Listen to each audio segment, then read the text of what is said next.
ជំរាបសួរពុកម៉ែបងប្អូនទាំងអស់គ្នាថ្ងៃនេះស្រីមានស្រីមាសមកទៀតហើយពុកម៉ែបងប្អូនហើយមុខម្ហូបយើងថ្ងៃនេះគឺឆាននងជាមួយនឹងបង្គាពុកម៉ែបងប្អូនពងតែរៀបចំលាងបន្លែលាងអីក៏មានប្រុសក្មេងមកឆាឆាវពុកម៉ែបងប្អូនឃើញស្បែកជ្រូកគេល្អហ្នឹងក៏ទិញមកនៅឃើញថាចង់កានឡូចង់ច្រាមប្រហុកច្រាមអី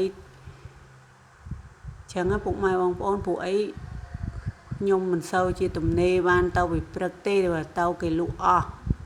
អញ្ចឹងថ្ងៃនេះបានទៅផ្សាររៀងពីព្រឹកក៏ទិញមកលាងវាស្អាតដាក់ទូក៏មិនទាន់លាងហើយផងប្រុសក្មេងខ្ញុំមកយំទាទឹកដោះគោពុកម៉ែបងប្អូនហើយថាចាំបន្តិចម៉ែឆ្អាបដៃឲ្យលាងអីហើយចាំម៉ែដាក់ឲ្យគឺអត់ព្រមទេពុកម៉ែបងប្អូនគឺគោយើងយកតែម្ដងរាល់ថ្ងៃនេះថាស្រួលក៏ថាពិបាកក៏ថាបានដែរព្រោះខ្ញុំកូនមួយក៏គេទៅរៀនអត់អីទេនៅមួយហ្នឹងគឺនៅគោតែម្ដងពុកម៉ែបងប្អូនឡើយទៅឲ្យខ្ញុំបានតែគេ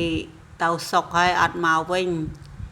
ពុកម៉ែបងប្អូនហើយមកគោសុំទឹកដោះគោដល់បានដាក់ដោះគោឲ្យសិនបានព្រមបានដោះគោជម្រៃអណាឲ្យធ្វើអីក៏ឲ្យធ្វើអីក៏ធ្វើដែរឲ្យសាធុកឲ្យអីក៏សាធុកយើងដែរពុកម៉ែបងប្អូនឥឡូវនេះយើងក៏មកបកបកាបកអីយើងឲ្យស្អាតចឹងពុកម៉ែបងប្អូនបកាណាបកទៅវារៀងក្បាលវានេះយើងក៏ឆ្កឹះខួរវាដាក់ចូលកូនចានយើងពេលយើងឆាយើងដាក់ចូលពុកម៉ែបងប្អូន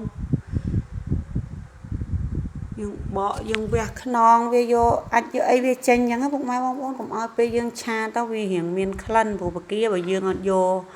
អាកន្លែងនឹងចេញទេគឺវារៀងឆាទៅវារៀងមានក្លិនពុកម៉ែបងប្អូនឥឡូវនេះមកទៀតហើយពុកម៉ែបងប្អូនហើយមកនេះ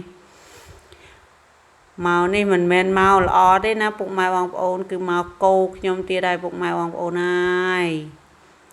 មកសានេះគោជាងសាមុនទៀតឲ្យខ្ញុំជូនគាត់ដើរលេងហើយខ្ញុំពងរវល់ធ្វើម្ហូបហ្នឹងណាពុកម៉ែបងប្អូន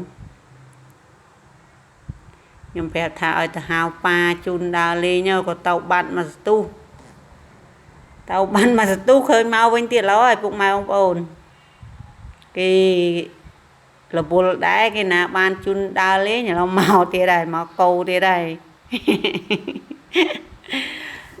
ថាក្បាលខូចណាស់មួយនេះ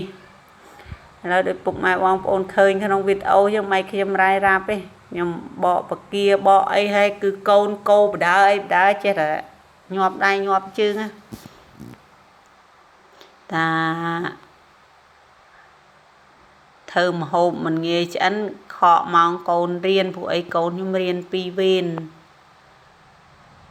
មកគោពុកម៉ែបងប្អូនមើលខូចណាស់មួយនេះទាញឲ្យខ្ញុំនឹងជូនគាត់ដើរលេងចង់ទៅលេងផ្ទះបងនៅជិតហ្នឹងខ្ញុំអត់ជូនទៅងក់ចេញទៅក្រៅបន្តិចមកវិញទៀត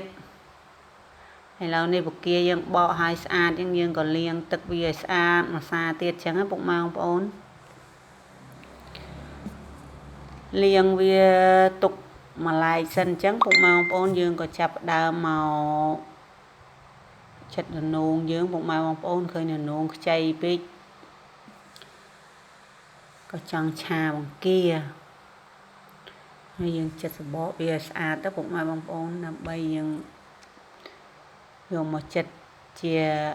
ច្វាមូលដើម្បីឆាពុកម៉ែបងប្អូនឥឡូវនេះយើងចិត្តរួចរាល់ហើយយើងក៏ចាប់ដើមលាងទឹកលាងអីវាស្អាតទៅពុកម៉ែបងប្អូនពួកឯននងមានជ័រហ្នឹងយើងលាងវាអស់ជ័រអីទៅយើងក៏យកមកចិត្តជាចង្វាមូលសម្រាប់ខ្ញុំឆាគឺខ្ញុំចិត្តបែបនេះពុកម៉ែបងប្អូនពុកម៉ែបងប្អូនចង់ចិត្តមិនចិត្តទៅអាហ្នឹងវាស្រេចតែចិត្តពុកម៉ែបងប្អូនណាញាប់ដៃញាប់ជើងចិត្តននងណាពុកម៉ែបងប្អូនខ្លាចប្រុសក្មេងមកគោទៀតឥឡូវនេះននងយើងក៏ចិត្តរួចរាល់ហើយពុកម៉ែបងប្អូនហើយ ចិត្តឥឡូវនេះចិត្តហើយពុកម៉ែបងប្អូនចិត្តនោះយើងចិត្តហើយយើងក៏ទុកវាមួយឡែកទៅយើងក៏លាងស្លឹកខ្ទឹមលាងអីចឹងណាពុកម៉ែបងប្អូនដើម្បីយកស្លឹកខ្ទឹមមកហាន់មកអីចឹងយើងទុកវាមួយឡែកសិនយើងដាំបាយសិនលាងឆ្នាំងលាងអីដាក់ដាំបាយចឹងណាពុកម៉ែបងប្អូន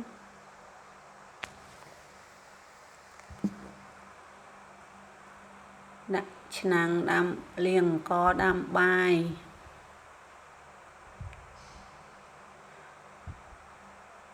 លាងអង្ករមើលតែក្រួយទេពុកម៉ែបងប្អូនខ្លាចប្រុសក្មេងមករករឿងទៀត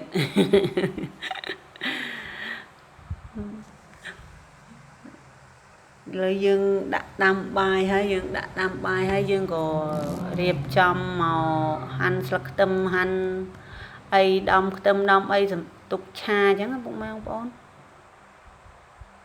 យើងមកក៏ច្រាំខ្ទឹមក៏ច្រាំអីអញ្ចឹងទៅ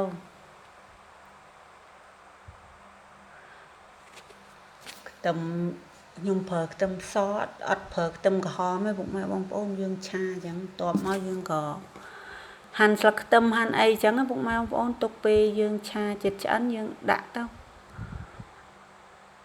ពេលយើងបិទហ្គាសហ្នឹងយើងដាក់ចាប់ដើមលាងសម្អាតជ្រុញអីទុកស្អាតបាតជូតទឹកជូតអីចឹងក៏ចាប់ដើមមកដាក់ឆាឲ្យពុកម៉ែបងប្អូនហ្គាសកាច់អីដាក់ខ្លាញ់ដាក់អីទៅផ្ទះកដៅដាក់ខ្លាញ់មើលតែអីមកលួចបើកកាហ្វេតិចទៀតពុកម៉ែបងប្អូនឥឡូវនេះឆាខ្ទឹមយើងឡើងឈ្ងុយហើយពុកម៉ែបងប្អូនឡើងក្រហមយើងក៏ចាក់បង្គាចូលពុកម៉ែបងប្អូនហើយក៏បន្ថែមស្ករចេងក៏ដូចជាទឹកត្រីអញ្ចឹងណាពុកម៉ែបងប្អូនដើម្បីបន្ថែមរសជាតិវាឲ្យកាន់តែឆ្ងាញ់ហើយបង្គាយើងក៏ឆ្អិនហើយយើងក៏ដាក់ននោងចូលកូរវាត្រឡប់ត្រឡិន2 3ត្រឡប់ទៅឥឡូវនេះក៏ឆ្អិនបន្ទាប់ពីឆ្អិនគឺយើងបន្ថែមស្លឹកខ្ទឹមហើយយើងបិទហ្គាសតែម្ដងពុកម៉ែបងប្អូនឥឡូវនេះចាប់ផ្ដើមឆ្អិនហើយពុកម៉ែបងប្អូនហើយតំណងអត់ពុកម៉ែបងប្អូនជាចុងក្រោយសូមជូនពរពុកម៉ែបងប្អូនទាំងអស់គ្នារកទទួលទានមានបានទាំងអស់គ្នាណាពុកម៉ែបងប្អូនកុំភ្លេចជួយ like ជួយ share និង comment ខាងក្រោមវីដេអូម្នាក់មួយផងក៏ដូចជាជួយ follow page ថ្មីស្រីមានម្នាក់មួយផងណាពុកម៉ែបងប្អូនក៏ដូចជាជួយ subscribe channel YouTube ស្រីមានម្នាក់មួយផងពុកម៉ែបងប្អូនអរគុណ